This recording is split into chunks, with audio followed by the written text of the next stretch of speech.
میں نے سنا آپ اچھے پیغمبر ہیں، اگر آپ بولے تو کوئی ایک برائی چھوڑ سکتا، ساری برائیوں کو میرے اندر چھوڑنے کی طاقت نہیں۔ تو نبی کریم صلی اللہ علیہ وسلم نے کہا ٹھیک ہے تیری بات مان لیتا ہوں، میں صرف ایک برائی چھوڑنے کا حکم دیتا ہوں، جھوٹ مت بول۔ وہ خوش ہو گیا، جاتے ہوئے کہنے لگا کتنا اچھا پیغمبر ہے، شراب پینے سے نہیں روکا، زنا کرنے سے نہیں روکا، چوری کرنے سے نہیں روکا، صرف یہ کہہ دیا کہ جھوٹ مت بول، تعریف کرتے ہوئے جاتا ہے۔ رات کا وقت ہوا، چوری کرنے کے لیے نکلا، خیال آیا میں صبح میں نبی کریم صلی اللہ علیہ وسلم کے پاس وعدہ کیا جھوٹ نہیں بولنا، اگر میں چوری کیا تو نبی کریم صلی اللہ علیہ وسلم میرا ہاتھ کاٹ دیں گے، اگر چوری کر کے نہیں کہا تو میں نے آپ سے جو اقرار کیا جھوٹ نہ بولنے کا، میں آپ کے سامنے جھوٹ کہوں گا۔ یہ کہہ کر چوری سے رک جاتا ہے۔ پھر رات ہوتی ہے، شراب پینے کا وقت آتا ہے، نکلتا ہے، پھر سوچتا ہے اگر میں شراب پی لوں تو نبی کریم صلی اللہ علیہ وسلم صبح میں 80 کوڑے ماریں گے، اگر شراب پی کر میں نہیں پیا بولا تو مجھے آپ کے اقرار کی خلاف ورزی کرنا پڑے گا، کیونکہ میں نے آپ سے وعدہ کیا جھوٹ نہیں بولوں گا۔ رات ہوتی ہے، زنا کرنے کے لیے جاتا ہے، پھر سوچتا ہے اگر میں زنا کروں صبح میں نبی کریم صلی اللہ علیہ وسلم مجھے سزا دیں گے، اگر زنا کر کے آپ سے جھوٹ کہوں تو میں آپ سے وعدہ خلافی کرتا ہوں۔ یہ کہہ کر 3 برائیوں سے رات میں رک گیا۔ صبح میں نبی کریم صلی اللہ علیہ وسلم کے پاس آیا، اس نے کہا آپ ایک برائی کے ذریعے مجھ سے 3 برائیوں کو دور کر دیا۔ یہی نبی کی تعلیم تھی، تربیت تھی۔ آپ آنے والے کی بات کو سنتے ہیں، اس کے اندر جو خامی ہے اسے آپ دور کرنے کی کوشش کرتے ہیں۔ اگر ہم ہوتے ہیں تو ہم کہتے تیرے اسلام کی ضرورت نہیں، تو چلا جا، اگر تو مسلمان ہونا ہے ساری برائیاں چھوڑ کے آ، ہم یہ کہہ سکتے تھے، مگر اللہ کے نبی صلی اللہ علیہ وسلم نے ایسا نہیں کیا، کیونکہ آپ پیغمبر تھے، آپ کے پاس اللہ کی وحی آتی، لوگوں کی اصلاح کرنے والے تھے، آپ لوگوں کی برائیوں کو اچھے انداز سے دور کرتے تھے۔ اس کے بعد والی سورت سورہ یونس ہے۔ حضرت یونس علیہ السلام اللہ کے پیغمبر تھے۔ اس سورہ کے اندر اللہ تعالیٰ نے آپ کا واقعہ بیان کیا۔ بنی اسرائیل کے پیغمبر تھے، اپنی قوم کے پاس گئے، انہوں نے کہا اللہ کی طرف آؤ، توبہ استغفار کرو، قوم والوں نے انکار کیا، تو یونس علیہ السلام نے ان کے لیے بدعا کی، اللہ تعالیٰ پیغمبر کی دعا کو قبول کر لیا۔ انہوں نے خیال کیا جب میں ان کے لیے بدعا کیا اللہ کا عذاب آئے گا، یہاں رہنا مناسب نہیں، نکل گئے۔ جب تک اللہ کا آرڈر نہیں ہوتا تب تک پیغمبر گاؤں کو چھوڑ کر نہیں جانا، ان سے یہی غلطی ہوئی۔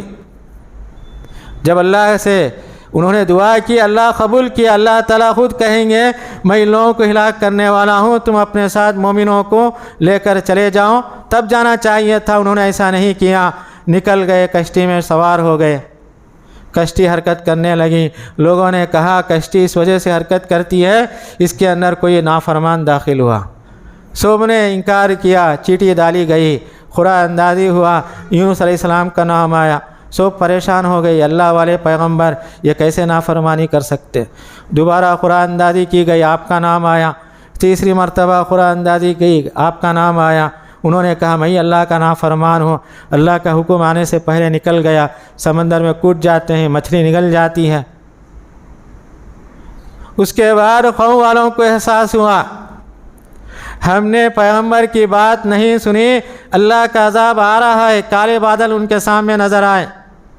وہ تمام کے تمام یہ فیصلہ کیے بچنے کا ایک ہی سہارا ہے، تمام میدان میں جمع ہو کر اللہ سے توبہ استغفار کریں، سارے بڑے چھوٹے، مرد عورت، اور اسی طریقے سے جانور بھی میدان میں آ گئے، اللہ کے سامنے توبہ استغفار کیے تو اللہ تعالیٰ نے آنے والے عذاب کو روک لیا۔ تو اللہ تعالیٰ اس صورت میں یہی کہتے ہیں دنیا میں جتنی قوم تھی نافرمان تھی ان کے اوپر عذاب آیا، اور عذاب کیا ہے، ان کو اپنا شکار بنا لیا، عذاب کے اندر پکڑے گئے، مگر یونس علیہ السلام کی ایک قوم ایسی تھی ان کے اوپر اللہ کا عذاب آیا، مگر انہوں نے توبہ استغفار کی تو اللہ تعالیٰ ان کے عذاب کو دور کر دیا۔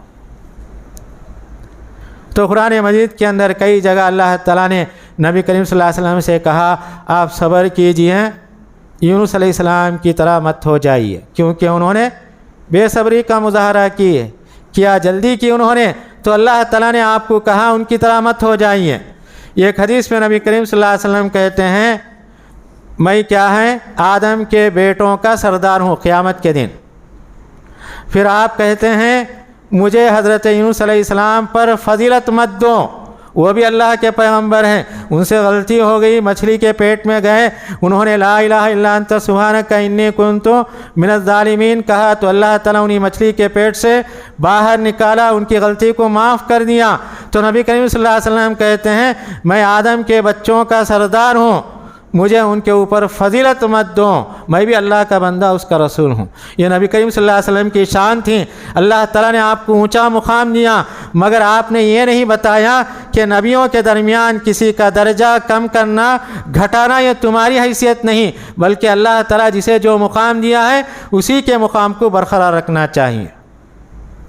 اس سورہ کے اندر اللہ تعالیٰ نے ایک بات یہ بتائی، مکے کے مشرکین جو بتوں کی عبادت کرنے والے تھے، کعبۃ اللہ کے اندر 360 ان کے بت تھے، کعبۃ اللہ چھوٹا تھا اس وجہ سے 360 بت تھے، اگر بڑا ہوتا معلوم نہیں کتنے سو ہوتے اس کے اندر بت۔ تو جب تک مکے میں رہتے اسی کی عبادت کرتے، جب وہ سمندر کا سفر کرتے اگر طوفان آ جاتا، ہوا زور سے چلتی، تو اللہ تعالیٰ کہتے ہیں دعوا اللہ مخلصین لہ الدین، اپنے سارے بتوں کو بھول جاتے، صرف اللہ کو پکارتے۔